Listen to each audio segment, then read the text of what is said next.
Ils étaient tous les deux dans une grotte. Un ours qui s'appelait Michel ne faisait que manger et dormir.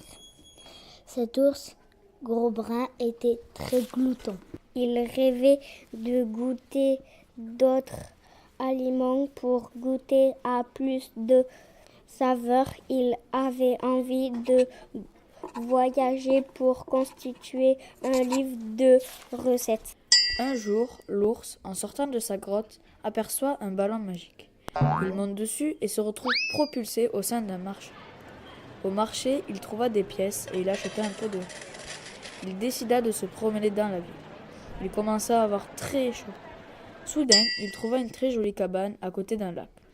Comme il avait très chaud, il alla se baigner. Après sa baignade, il partit dans la cabane et il alluma un feu. Il prit un pot en argile et fit cuire le riz avec des vers de terre et des morceaux de vermisseau.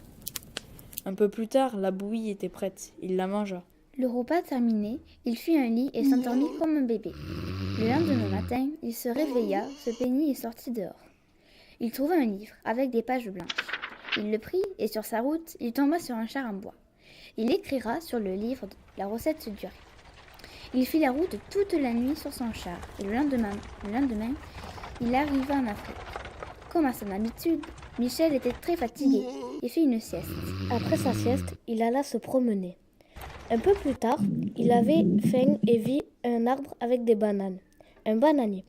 Il grimpa à cet étrange arbre, goûta aux bananes et dit « Berk, je préfère le miel. En tout cas, ça ne sera pas dans mon livre de cuisine. » Tout à coup, il entendit un bruit très sourd, comme si des casseroles se battaient. Il se frotta les yeux et se rendit compte qu'il était en train de dormir car son ami Matteo était venu prendre des nouvelles. Tous les deux étaient identiques. Ils aimaient tous les deux manger et dormir. Michel a dit à son ami « J'ai fait un rêve, je pensais que je faisais le tour du monde et que je goûtais beaucoup de nourriture. » Il lui proposa de goûter son miel. Son ami prit une cuillère et dit « Beurre que je préfère mon miel. »